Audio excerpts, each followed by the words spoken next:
Hello, I'm Michael. Before I continue, please like and subscribe. I'm a 16-year-old high school student from a small town in Ohio. My life took an unexpected turn last year when my mom remarried. At first, I was cautiously optimistic about having a stepfather. Maybe it would be nice to have a male role model around.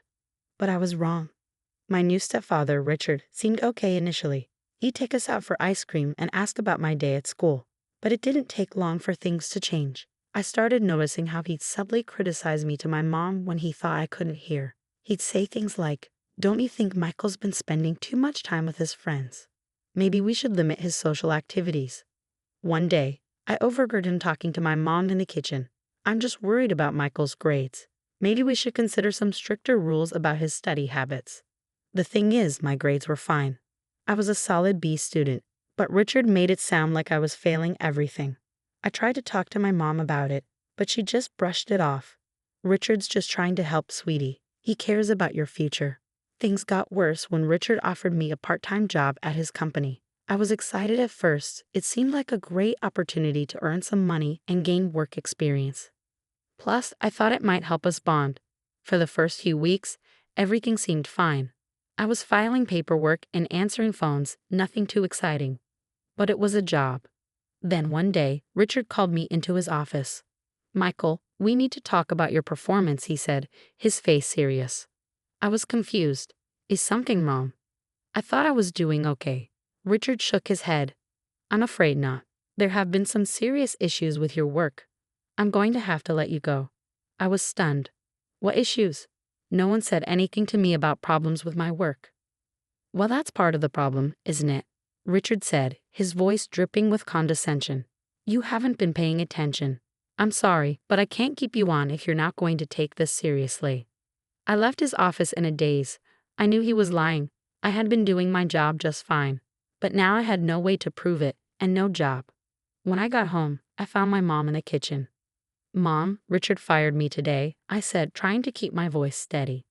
She looked surprised. "What? Why?" Before I could answer, Richard walked in.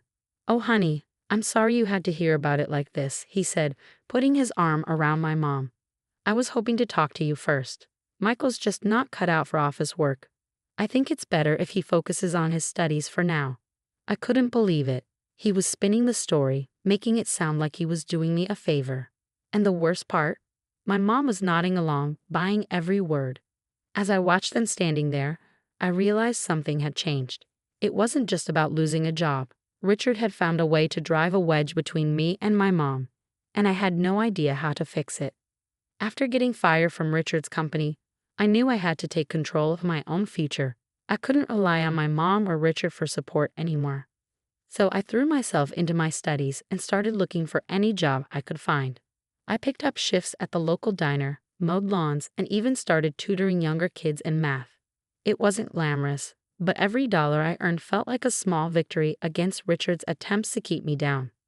When it came time to apply for colleges, I didn't even bother asking my mom or Richard for help. I spent hours in the school library researching scholarships and filling out applications. It paid off when I got accepted to State University with a partial scholarship. The day I told my mom about my acceptance, I hoped she'd be proud. Instead, she just looked worried. "Oh, honey, that's so far away. Are you sure you want to go there?" I could hear Richard's influence in her words. "Mom, it's a great opportunity. I've already figured out how to pay for it." She frowned. "But Richard said he'd help you get into the community college here. Wouldn't that be easier?" I bit back my frustration. "I appreciate that, but I want to do this on my own." As I packed up to leave for college, my relationship with my mom grew more strained. Every conversation seemed to circle back to Richard's opinions or concerns.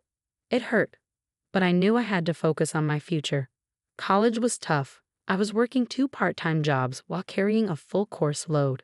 There were nights I collapsed into bed exhausted, wondering if it was all worth it. But then I'd remember Richard's smug face. When Richard fired me, I found the energy to keep going.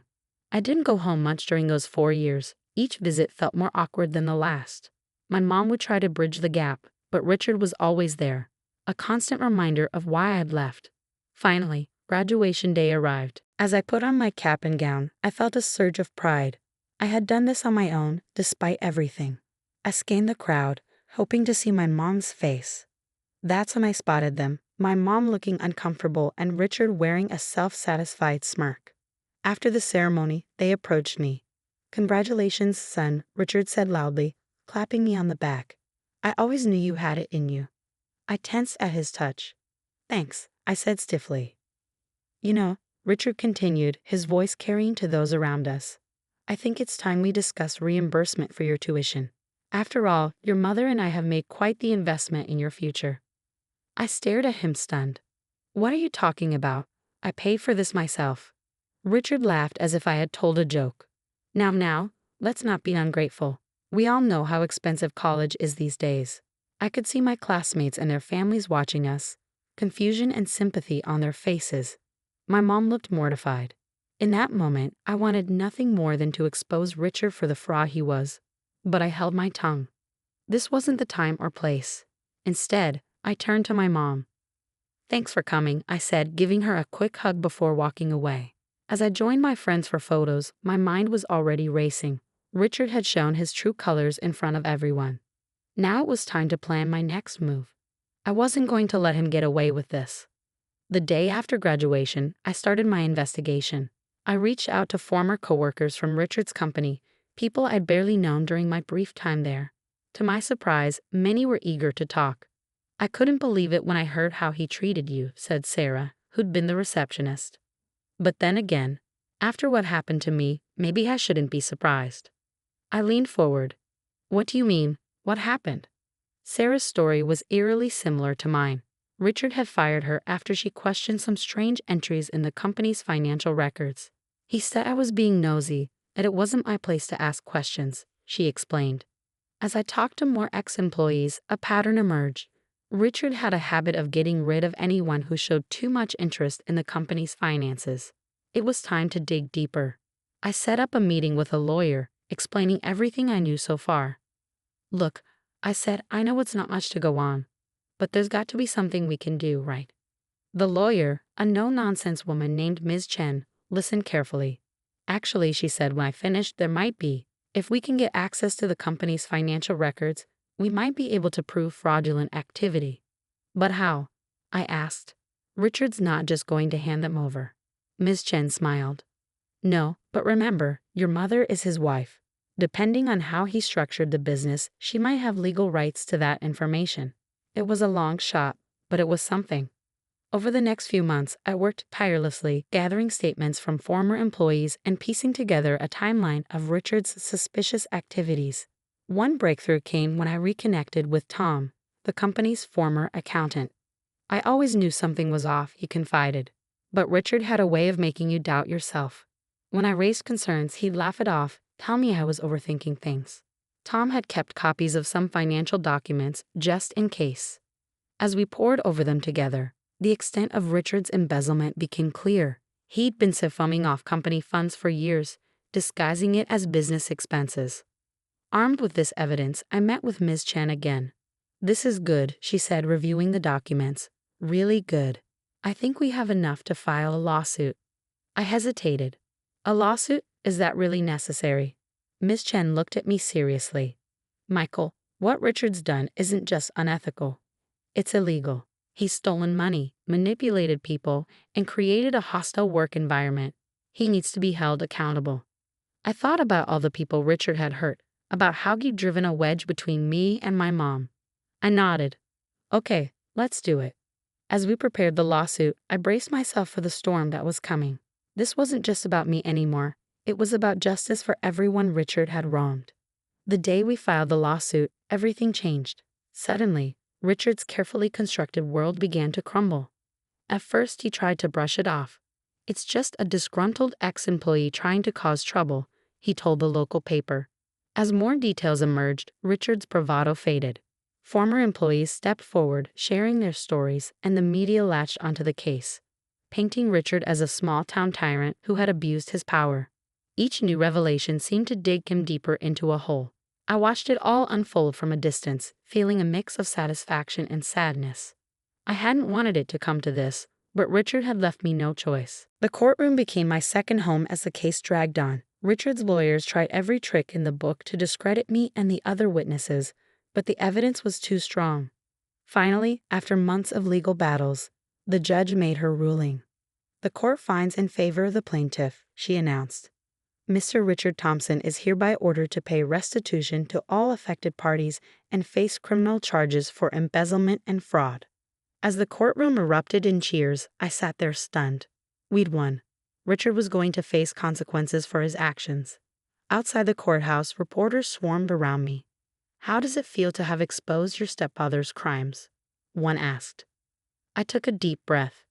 "This was never about revenge," I said. "It was about doing what's right. I hope this case sends a message that no one is above the law, no matter who they are or what position they hold." As the crowd dispersed, I saw my mom standing off to the side. She looked older, tired. I walked over to her. "I'm so sorry, Michael," she said, her voice breaking. "I should have believed you. I should have seen what was happening."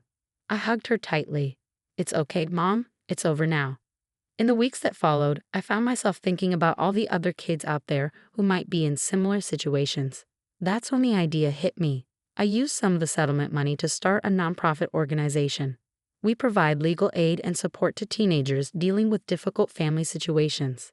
It's not always easy work, but every time we help someone, I feel like we're turning my past struggles into something positive.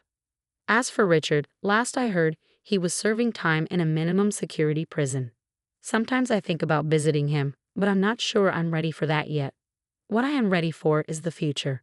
For the first time in years, I feel like I can breathe easy. I've learned that sometimes standing up for what's right isn't easy, but it's always worth it in the end. As I wrapped up another successful case at the nonprofit, I couldn't help but reflect on how far I'd come. The organization had grown beyond my wildest dreams, helping hundreds of teenagers navigate complex family situations. One afternoon, I received an unexpected call. It was my mom. "Michael," she said, her voice shaky, "Richard's being released next week." My heart raced. I hadn't thought about him in years. "How are you feeling about that?" I asked cautiously. "Honestly, I'm scared," she admitted. "But I wanted you to know first. I'm filing for divorce." I felt a mix of relief and concern. "Do you need any help?" "No, sweetie, I've got this. I wanted to thank you for being brave enough to stand up to him when I couldn't." After we hung up, I sat in my office, processing. It felt like the final chapter of a long, difficult book was closing. A knock on my door interrupted my thoughts. It was Sarah, my first ally in the case against Richard and now my deputy director. "Everything okay, boss?" she asked, noticing my expression. "Yeah," I said, smiling. "Just thinking." And that's the end of our story. Now, I want to hear from you. Have you ever faced a situation where standing up against something wrong not only changed your life, but also led you to your purpose? Share your thoughts in the comments below.